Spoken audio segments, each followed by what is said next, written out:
ari bwo umwaka ugiye gushira ese undi si ushize umwaka ukaba ushize mbere ni mu mutima la la la la la la la why kubera iki se yaragira ngo nibwirire kandi nshaka no kuganira.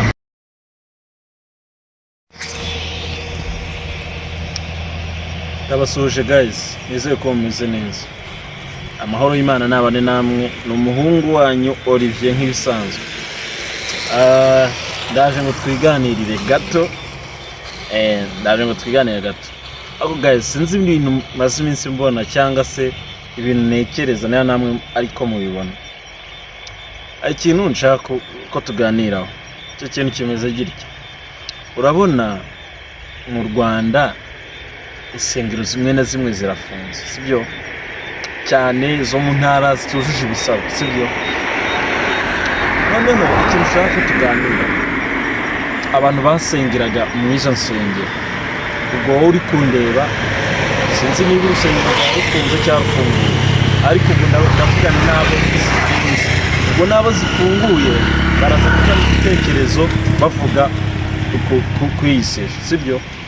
Ugasanga urusengero bararufunze, hanyuma wa mukristo wa rwa rusengero cause wenda barabona yuko ibisabwa mu bushobozi bwabo biragoye ko babibona, sibyo? Biragoye ko babibona, ariko ndibaza mwahagaritse gusenga cyangwa mwajeninze izindi nsengero muri gusenga.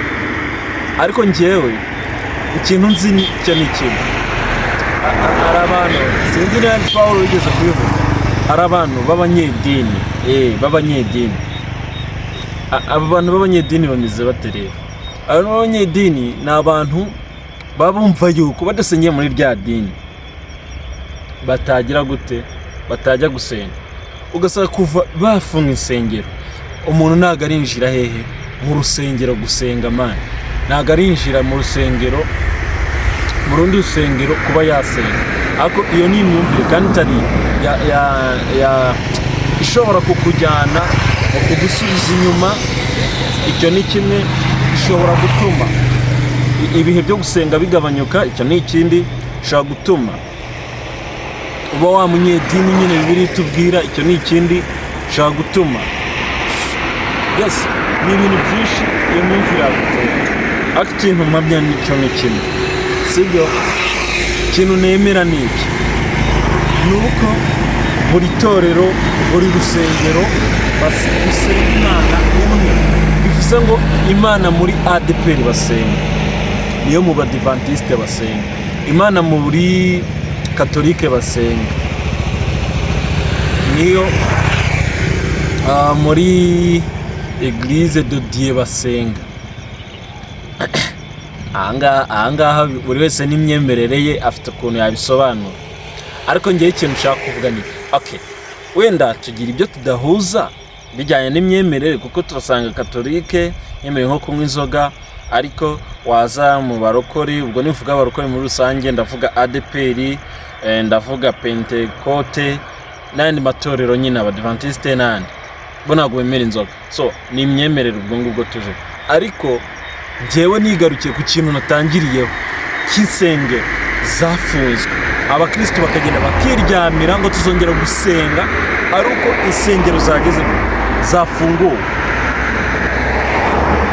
Wapipe ntacyo mwijeje, umenye ko Kristo uyu munsi agarutse yasanga hari ikintu wabuze iki, wabuze guteranira hamwe kwera. Yes, wabuze guteranira hamwe kwera. Impamvu vuga iki ngiki, Bibiliya idutegeka guterana kwera. Sinzi nawe turi kubyumvikana cyangwa tujyana. Igihe cyose rero utabikoze, tutageze guterana kwera, arabajya bavuga ngo insengero za mbere ni mu mutima la la la la la la la. None kubera iki guterana kwera kwaje se?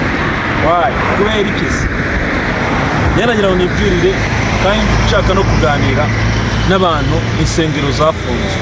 Uyu munsi ukaba ugifite iyo myumvire, ugifite